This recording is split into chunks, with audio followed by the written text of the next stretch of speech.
चीन 1949 में बना एक ऐसा देश जिसकी पहचान एक देश से ज्यादा कुछ चेहरों से होती रही। माओ से तुंग चीन के पहले राष्ट्रपति और दुनिया के कई हिस्सों के लिए एक तानाशाह। 1 अक्टूबर 1949 को जब माओ ने चीन की आजादी की घोषणा की तो खुद को उस देश का सबसे बड़ा नेता भी घोषित कर दिया था। 人民共和国中央人民政府今天成立了。 27 सालों तक चले संघर्ष, विवाद और कई राजनीतिक उठापटक के बाद मिली थी माओ को ये कुर्सी।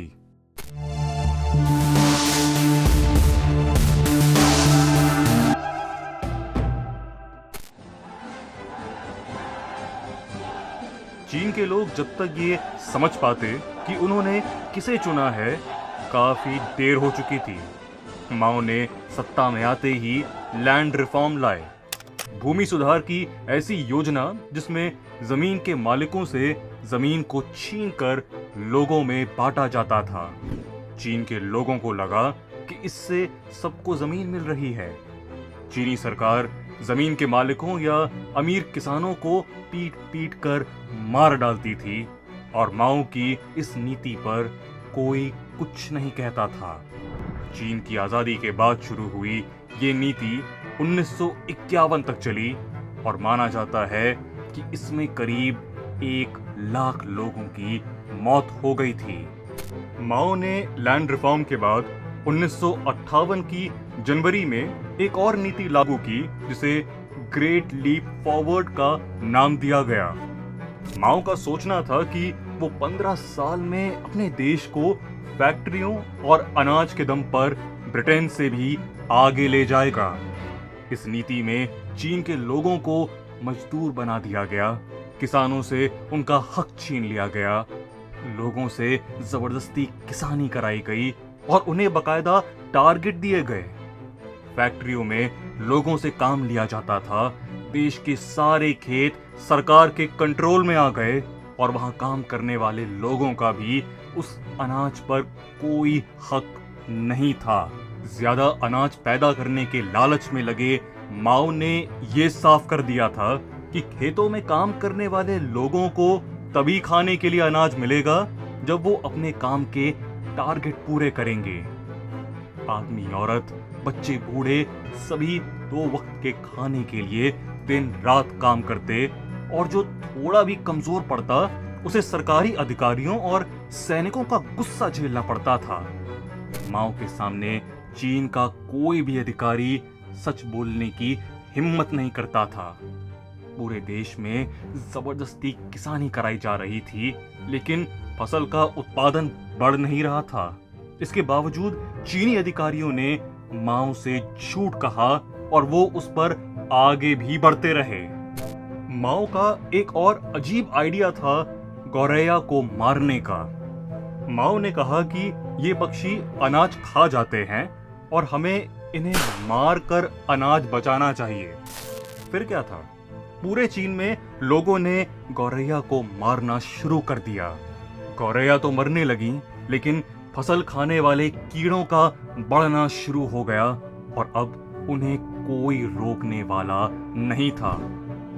1959 से अनाज को चीन के बाहर भेजकर फायदा पाने का ये प्लान 3 साल में ही बर्बाद हो गया।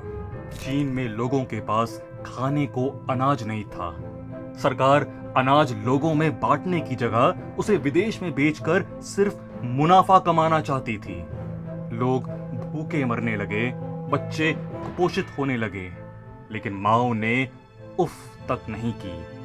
चीन में लगातार खेतों में काम करने की नीति ने एक ऐसे अकाल को जन्म दिया जो 1959 से 1961 तक चला। कम से कम 2.5 करोड़ लोगों की मौत हो गई। 15 साल के लिए शुरू की गई अपनी नीति को माओ को 1960 में ही खत्म करना पड़ा था।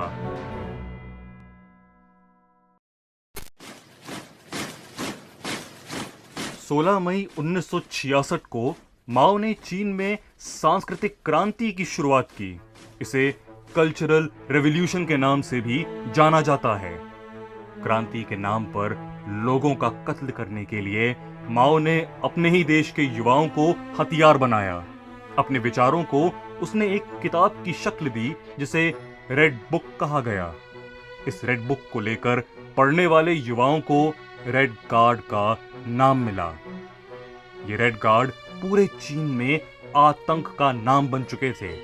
स्कूलों कॉलेजों में अपने टीचर्स को ये गार्ड घेर लेते और माओ की रेड बुक को अपनाने कहते।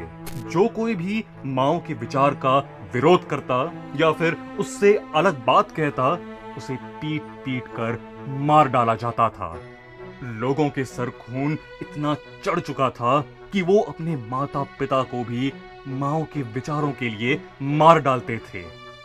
माओ ने युवाओं के जरिए देश भर में अपने खिलाफ सोचने वाले हर शख्स की हत्या करवा दी थी। चीन की इस सांस्कृतिक क्रांति में उस देश का इतिहास, विदेशी संगीत, किताबें और कला सब कुछ खत्म हो गया और सिर्फ माओ, उसके विचार और खूनी लाल रंग ही बचा। चीन की ये सांस्कृतिक क्रांति खत्म हुई माओ की मौत के साथ। 9 सितंबर 1976 को माओ की मौत के साथ चीन में खत्म हुआ दौर एक हिंसक, अपने ही लोगों को मारने वाले क्रूर शासक या यूं कहें तानाशाह माओ से तुंग का। माओ की मौत के बाद चीन में फिर एक चेहरा सामने आया जिसने चीन के चेहरे को ही दुनिया के सामने बदल कर रख दिया था। ये चेहरा था डेंग जियाओपिंग का। डेंग जियाओपिंग वो शख्स जिसे खुद माओ ने अपना उप कप्तान चुना था। माओ से तुंग के करीब दिखने वाले चुनिंदा चेहरों में से एक डेंग का था। वो शख्स जो माओ की लैंड रिफॉर्म और ग्रेट लीप फॉरवर्ड के पीछे था। सांस्कृतिक क्रांति के वक्त माओ के दुश्मनों तक में शामिल हो गया था। एक वक्त में माओ के खिलाफ माने जाने वाले डेंग माओ की मौत के बाद बड़ी तेजी से चीन के सर्वोच्च नेता बन गए। 1978 में डेंग ने आर्थिक सुधारों की नीति को चीन में लागू किया और उसके साथ ही बंद और खस्ता हाल हो रहे चीन की हालत में बदलाव आना भी शुरू हो गया। 1979 में चीन पर इसका असर दिखना शुरू हुआ और माओ के बंद किए चीन के रास्ते डेंग ने दुनिया भर के लिए खोले। डेंग जियाओपिंग एक ऐसे चीनी नेता के तौर पर उभर कर सामने आए जिसने वक्त को समझा। 1979 में उन्होंने अमेरिका का दौरा किया और वहां से कई बिजनेसमैन को चीन में इन्वेस्ट करने के लिए मनाया। साथ ही दुनिया को भी संदेश दिया कि चीन बदल चुका है। डेंग की सोच साफ थी कि चीन को पैसे की जरूरत है और पैसे की ताकत के दम पर ही वो दुनिया में आगे बढ़ सकते हैं, ना कि अपने बनाए नियमों पर। डेंग ने चीन में विदेशियों को बिजनेस करने के लिए स्पेशल इकोनॉमिक जोन बनाए, जहां फैक्ट्रियों को छूट मिली और टैक्स से राहत के साथ पूरे चीन का बाजार उनके लिए खोल दिया गया। जल्द ही चीन में इसका असर देखने को मिला और दुनिया की कई बड़ी कंपनियां चीन में आने लगी। डेंग ने न सिर्फ बिजनेस के लिए चीन के दरवाजे खोले, बल्कि उन्होंने 4 तरीकों से चीन को माओ के राज से बाहर लाने की कोशिश की। इन 4 तरीकों में आर्थिक रास्ते या बिजनेस के बाद थी कृषि की बारी, जिसे ग्रेट लीप फॉरवर्ड की नीति ने बर्बाद कर दिया था। इसके साथ ही विज्ञान और सैन्य क्षेत्र में डेंग ने काफी जोर दिया, जिससे तकनीक या ताकत दोनों ही मामलों में चीन दुनिया की एक बड़ी शक्ति बन सके। अपने देश में बाहरी दुनिया को आने देने वाले डेंग ने अपने ही लोगों पर 1 चाइल्ड पॉलिसी लागू की थी, यानी चीन के लोग, खास तौर पर औरतें, अपने जन्म देने के अधिकार का भी प्रयोग एक से ज्यादा बार नहीं कर सकती थीं। पैसों और मार्केट के आने के साथ चीन में भ्रष्टाचार भी बढ़ा था। लोग अपनी आजादी भी चाहते थे। 1989 में चीनी युवा अपनी बोलने की, प्रेस की और देश में अपने अधिकारों की आजादी की मांग लिए सड़कों पर उतरे थे। चीन के बदलाव की निशानी रहे थियानमेन चौराहे पर हर रोज हजारों युवा जमा होते और आजादी की मांग रखते।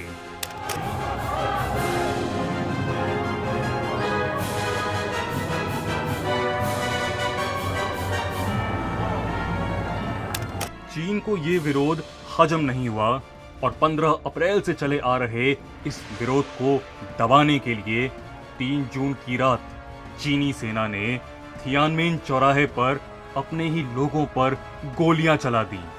हजारों चीनी उस रात मारे गए और एक बार फिर मर गया चीन में लोगों के अधिकारों का सपना।